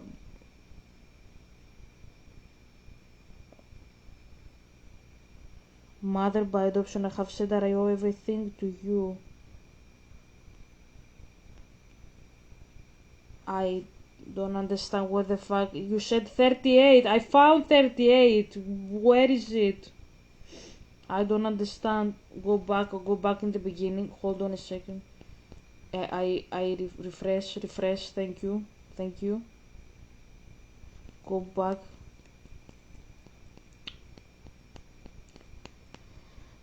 The life of being a professional YouTuber is very difficult. I have to admit that. So XXX VIII.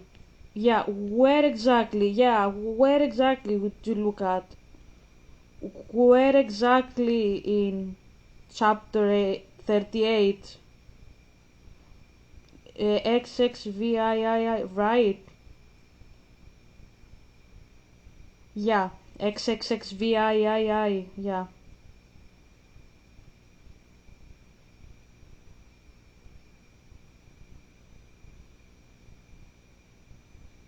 Yeah, I put on, yeah. You are part of my punishment, now you are to be used, now you know what sharp edges are within Stella's smile. Uh, where is that?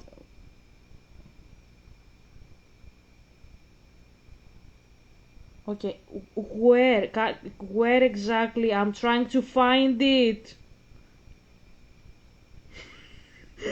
I am angry. uh, okay,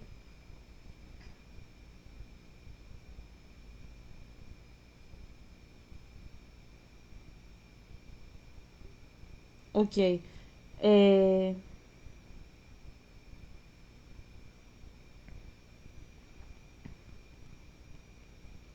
I can go here. It says I can go into the chapter. Okay. Okay.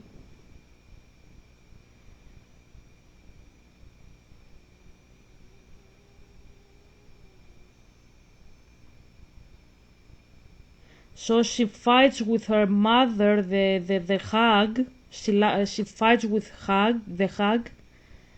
Uh,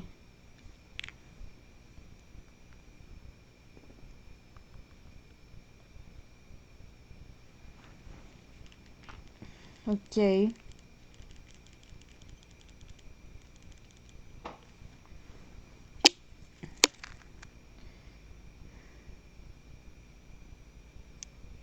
Are you tired, Estella? Rather, Pip. You should be. Say rather I should not be, for I have my letter to Shari's house to write before I go to sleep, recounting tonight's triumph, said I. Surely a very poor one, Estella. What do you mean? I didn't know there have been any. Estella, said I. Do I look that fellow in the corner yonder, who is looking over here at us? Why should I look at him? Returned Estella with her eyes on me instead. Why is there in that fellow in the corner yonder, to use your words, that I need look at? Indeed, that is a very question I want to ask you, said I, for he has been hovering about you all night. Moths and all sorts of ugly creatures, replied Estella, with a glance towards him, hover about a lighted candle. Can the candle help it? No, I returned, but cannot the Estella help it? Did people back in the ages discuss like that? Like, today we say I want a dick, and you say I can give you a dick. Do you want a dick? Yes, thank you. Bang. You get what why did people back in the days discuss their problems like that? Like, you wanna fuck her, right? Say it. I wanna put something. I want to put ketchup in your hamburger.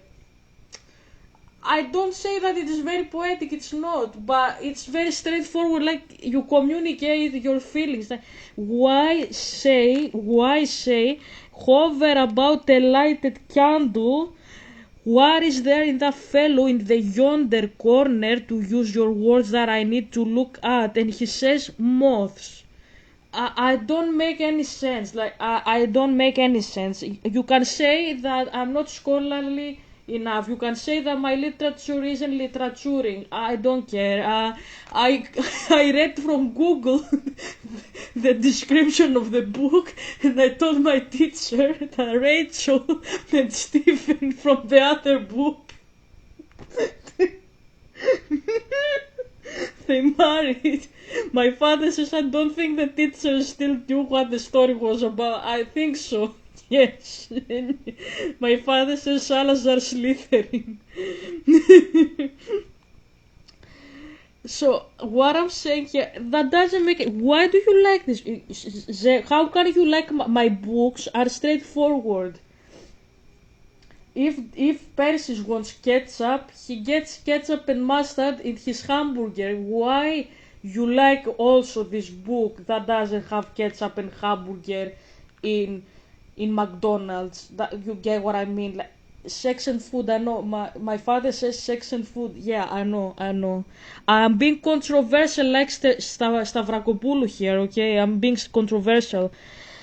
Well, said she, laughing after a moment, perhaps. Yes, anything you like, but Estella, do you hear me speak? It makes me wretched that you should encourage a man so generally despised as Drumle. You know he's despised. I don't know how to pronounce it. You know he's ungainly within as without, a deficient, ill-tempered, lowering, stupid fellow. We call this guy a malaka in Greek. I don't know what you are talking here. It's something in Victorian British, I suppose. Malaka. Call him a malaka. Less ink, less pages, less words, and more straightforward. Most importantly, call him a malaka. Well, said she, you know he has nothing to recommend him but money and a ridiculous roll of addle-headed predecessors. Now don't you? Well, said she again, and each time she said it, she opened her lovely eyes the wider. To overcome the difficulty of getting past that monosyllable, I took it from her and said, repeating it with emphasis, well, then this is why it makes me wretched. Pip, said Estella, casting her glance over the room, don't be foolish about its effect on you. It may have its effect on others and may be meant to have. It's not worth discussing. Yes, it is, said I, because I cannot bear that people should say she throws away her graces and attractions on a mere boor, the lowest in the crowd. A boor, what is a rude person, okay. I can't bear it, said Estella. Oh, don't be so proud, Estella, and so inflexible. Calls me proud and inflexible in this breath, said Stella, opening her hands, and if in his last breath approached me for stooping to a boor. There is no doubt you do. I said, guys, I don't know what I'm reading. I'm actually stopping because I'm not making any sense. Like I'm not gonna pretend that I make sense from what I'm reading. I don't. If you wanna fuck a person, just be straightforward. That's the lesson of this video. If you wanna have sex, if you wanna date somebody, go and say, look, I like your boobs. I think you are attractive. I think you have very pretty butt. There is a Chinese restaurant in the corner. Can we go and have food and eat food and then eat dick?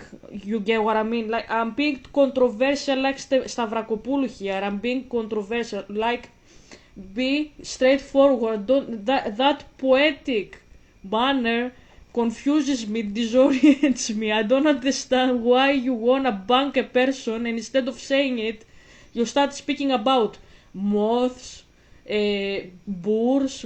I didn't even know the word. Like, what the fuck?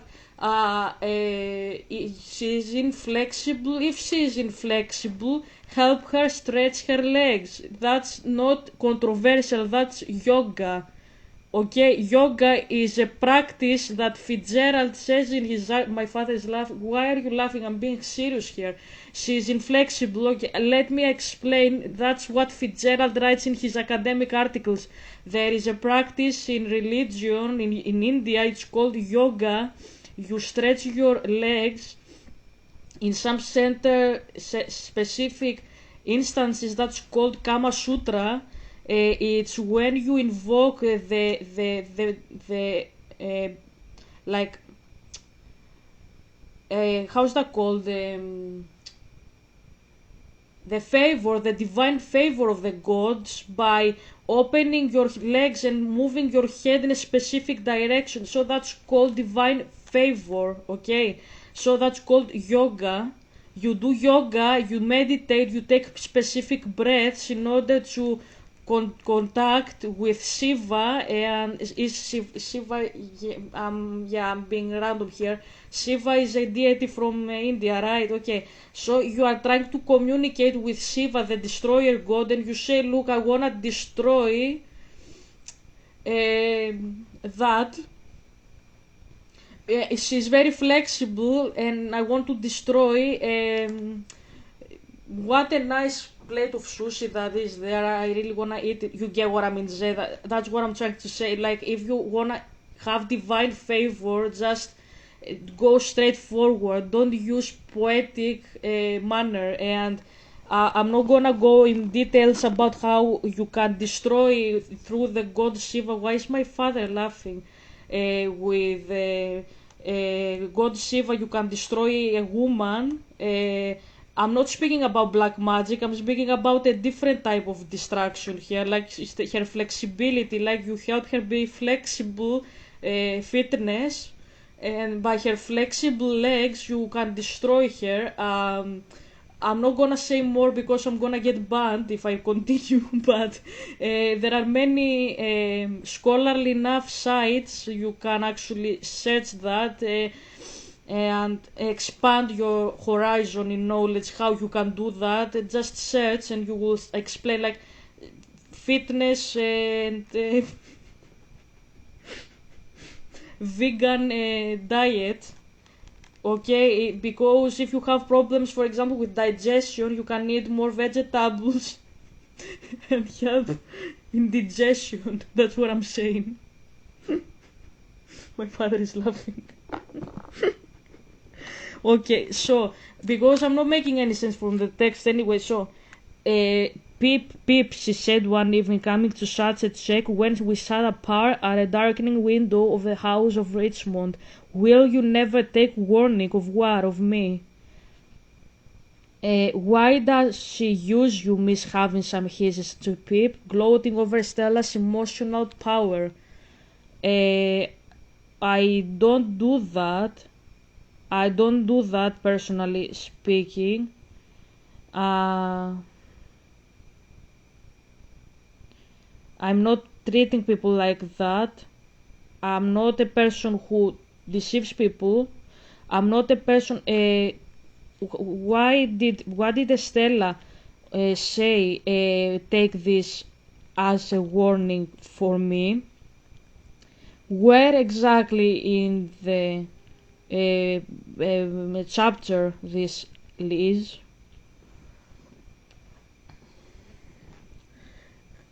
Will you never take warning? Okay. Pip, she said one evening, coming to such a check when we sat apart at a darkening window of the house in Richmond. Will you never take warning of what of me? She's trying to warn Pip that she cannot love him. She knows Miss Havison has raised her to be emotionally cold, a weapon against men. Okay, if you are a feminist, why do you believe a crappy story written by a guy that hosted Anderson in his house for 6 weeks? Like, doesn't that prove to you that you should stay the fuck away from both of them? That's what I mean. Like, they are emotionally unstable, both of them. Like, I'm not joking here. I don't like either of them. I don't.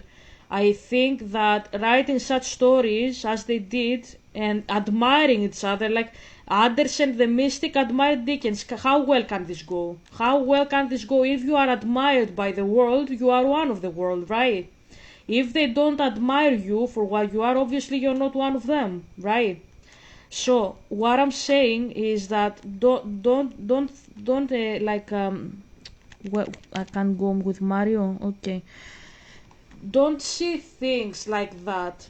Like, it reminds you of Edward, I suppose. Yeah, Edward is the mysterious, immortal being who wants to stay away, and he says, I can't live a lie running from my life, I will always want you, that the Wrecking Ball says. That. Yeah, I get that, but it's about eternal love. It's not about whatever Great Expectations is. My father says Great Expectations is all about expecting but never receiving. It's expectations that are big. It doesn't say ask and you shall receive. It says expecting, like the woman that is old but she never gets it. That's why it's called like that. It's pessimistic, it's not optimistic. It is training your head to think of the divine, he says, in a pessimistic manner. Yeah, I agree with my dad. Yeah, can you tell me where in the chapter this is? Upper part, Lower, where can I find it? That's what I ask. Okay, upper third, in the first few paragraphs. Okay. I go back. I saw her often at Richmond. Okay, she was there. Okay. Throughout this part of our intercourse, and it lasted as will presently be seen for what I thought a long time, she habitually reverted to that tone which expressed that our association was forced upon us. There were other times where she could come to a sudden check in this tone, and in all her minor tones it would seem to pity me. Pip, she said one evening, coming to such a check, when we sat apart at a darkening window at the house of Richmond. Will you never take warning of what? Of me? Warning not to be attracted by you. Do you mean Estella? Do I mean? If you don't know what I mean, you are blind. That's blindness there. Do I speak like that? Like when I speak to you, do I speak like that? Like about blindness? When I speak about blindness, I say that this is from Zeus. I'm not saying this is from Yahweh. So why would I speak to anybody words that come from the devil? Like, think critically here. I'm not joking. Like, jokes aside, like, this is serious. Why, when I'm speaking about Yahweh all the time and I say that, like, there's an idiot that is deceiving people, like, don't listen to him, he is lying, why should I take his words and use them against anybody when I am trying to dismantle them and explain where they come from? That's what I ask. Okay, so then it says about the woman, and where the adoptive mother, I don't remember her name, doesn't reject or confirm his suspicions for marriage. Give me where in the paragraphs to find it, please. Okay, let's hope that it will give me. Okay, you find it in the middle third. Scroll the chapter. Visit at Sati's house, about halfway. Okay. How does she use you? Miss Havisham would ask me from time to time, and when I said to her, she does not use me, Miss Havisham, she would retort, very good, very good. Miss Havisham never confirms, but her cryptic approval, very good, feeds his delusion. No, I disagree, it's not delusion. Can you see it clearly? Because he showed it to me. I don't have to search it. How does she use you? That's the snake asking you questions. Did God really say? Fucker replies, she does not use me, Miss Havisham. That's Eve saying, he said if we eat it, we will die. Did God really say? He said it, yes. Very good, very good. She is planting doubt already in the mind of the protagonist, in the mind of Eve. Like, let's put here Eve. Miss Havisham is serpent. You change Claudius to Buddhism, okay? The sentence that I always say. The serpent asked me from time to time, how does she use you? And when I said to it, she does not use me, devil, he would answer, very good, very good. No. When he says that, when she says that, when he says that, whatever you hear this, that's exactly deception taking place in the form of you listening and doubting already. You read it and you say, but the woman doesn't say anything, and we know that he is deceived, but he doesn't know and she doesn't say anything. No, read it for what it is. She says it, she's planting him doubt. Dickens deliberately is following the route of Agamemnon. That's why my father, now I can see that, why my father says don't listen to the story. Pretty much that's his message today. That's what I can see, and that's why he said listen to what Agamemnon heard from Zeus, because Agamemnon was deceived, he could see why he was deceived, being deceived, because he had no reason to believe Zeus. Do you remember when I said it? You can see that there is deception. The author just wants you to believe that you can't, so you feel powerless and afraid and strip you from your authority that you have over the devil, pretty much. And if you're like, Helga, why would they do that? Because they are people of the devil. They want you to believe that he's so powerful, that he's a deity, and you can't do shit without him. That's why. Okay, hope I explained here, but yes, you can know as the protagonist of the story, Pip didn't, because Dickens deliberately makes him not able to see it. It's a device by an author, because the authors usually speak with spirits like I do. Welcome to reality, welcome to planet Earth, they talk with spirits. If you have a person saying you can't see, no, you can see, pay attention what you hear. What did she say?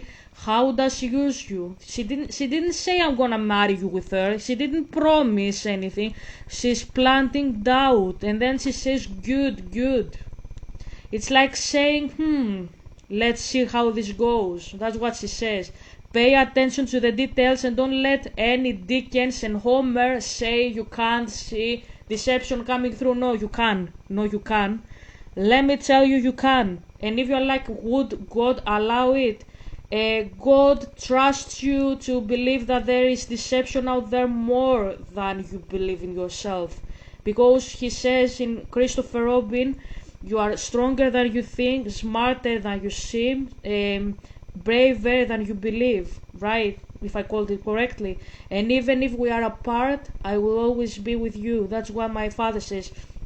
Stronger than you believe, smarter than you think, and braver than you seem.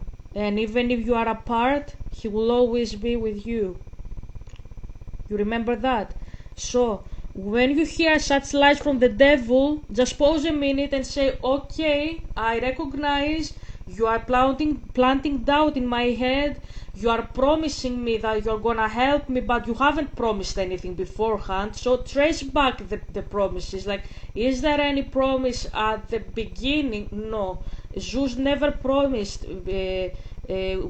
winning in the war of Troy to the Greeks. Never. That's false. He promised it to the Trojans because he gave them Ellen. This is the people that he promised them winning victory. What the Greeks did was helpless. My father says it was not because I was with them. Yes, exactly. That's what I'm saying. Zeus did never promise them to win with them the war. Never.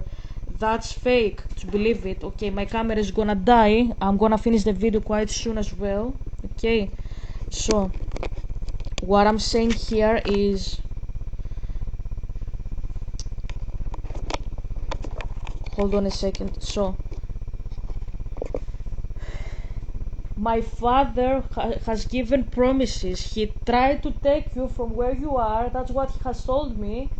Because he wanted you to marry me. That's what he has said. He has told me that I was gonna marry a guy from a different social class, that I was gonna marry a teacher and so on, and you know that he's my best friend. Even if you don't believe what he has told you, you say he has talked to you about me, okay, but still my father is my best friend. Even if you don't believe him, at least believe me. You get what I mean? Like, why should I go in this extreme and spoke about it on the internet? That's what I'm saying, okay? So pay close attention what Zeus says and don't believe everything that you hear, but don't be so extreme in the sense of disbelieving everything and say, no, there is nothing, absolutely nothing, and being pessimistic, because Zeus wants you to be pessimistic. Yes, there are things that are too good to be true, like what Zeus did, okay, but not what my father is doing. My father always promises marvelous things. They are just very broad for our understanding, because we are humans and we we cannot see the full picture of the things because we are trapped in our bodies, in our senses, in our understanding of the world as it is, because we are humans and we are essentially trapped. I don't know if that's a correct word. We are not God, we are not divine beings, and sometimes maybe hearing I will part the Red Sea, that sounds crazy. I can understand that as a person, but at the same time, when you think that it's too good to be true because it's very beautiful, Sarah the pagan witch said, if it sounds too good to be true, then probably it is true. And that comes from a fucking pagan. That doesn't come from a Christian. Christians usually say very stupid stuff about God. So, the video will get bigger than your dick. I will stop here. I'm actually very tired. I'm gonna take a bath. I will edit the video. I will continue tomorrow because I made the mistake and I got all the way back. So I'm gonna continue tomorrow the discussion. We're gonna pause the discussion here. We're gonna continue the discussion tomorrow. Think a little bit what I discussed so far. Think a little bit, like sit for yourself in the end of the video. Take your Bible, sit a little bit and think, can I trace anybody that was deceived by Yahweh and Yahweh tried to, like, he told them go fight and then he took it back? Is there any such instance in the Bible? No, there isn't. Is there an instance that Yahweh hardens a person's heart and deceives them indirectly? Yes, they are referenced, but they are people who don't want to listen specifically, and the reasons are because he's trying to save other people. It's not because he wants to punish them directly. Zeus usually wants to punish you directly because he's an asshole. And Pharaoh's heart was hardened because he was making people suffering, and my father wanted to save the suffering, oppressed, poor people, not to punish Pharaoh himself. We don't learn that he died, we learn that he was just punished, let's put it that way. He didn't die, he didn't go to hell. And Ahab, he was one of the worst kings Israel ever saw, and that's written down in the book. He was one of the worst people ever to sit on the throne. He was a fucking false prophet himself. He was speaking with spirits. We can see that in the books. He was speaking with false prophets, and he was forwarding Zeus's words from the mouths of these false prophets to the people. He was killing prophets systematically. He killed a guy for his garden. He let his wife kill him for his garden. He worshipped the gods of his wife, Zeus and all the Olympian gods pretty much. The Babylonian pantheon, it's the same. There are very specific instances that my father treats people like that, and they are not poor people like Pip and like Jack from the movie. They are people in power like Ahab and Pharaoh. You see about kings, you don't see about a poor person that doesn't know shit.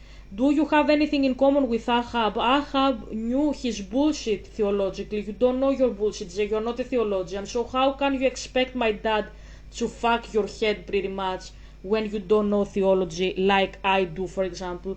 Like, if somebody has to be afraid of that, I don't say I am, but I'm just explaining. If somebody has to be afraid here, that's me.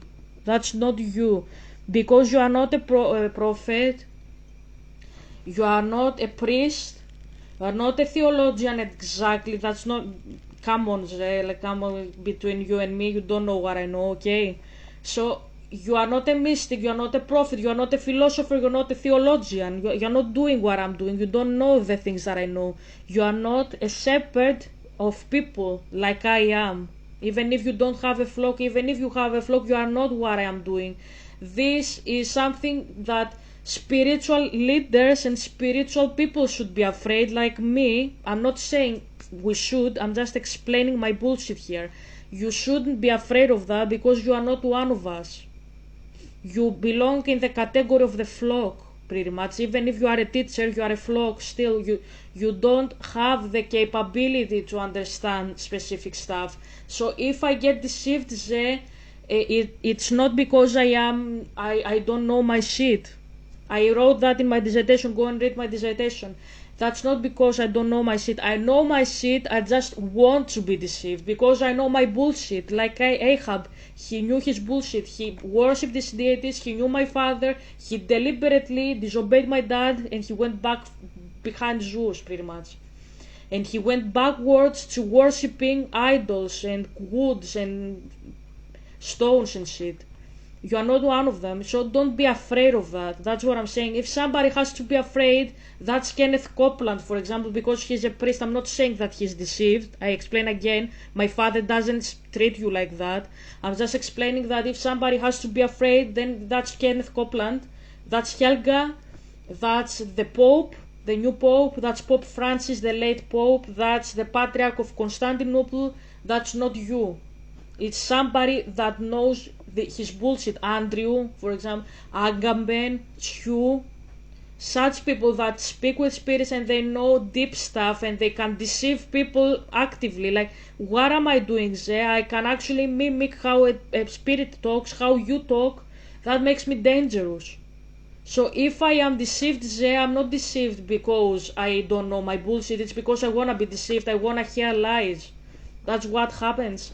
That's why Ahab was deceived, not because he didn't know, he didn't want to hear from Micaiah. He knew Micaiah is talking with God. He didn't want to listen. And if you're like, Helga, how can people be like that? Welcome to Planet Earth. That's what I'm discussing on my channel, on my dissertation. There are people out there who want to be deceived because they know and they don't want to hear the truth. They have married lies. That's what I'm saying. Anyways, hope you enjoyed the video. And I will continue the discussion tomorrow. And bye.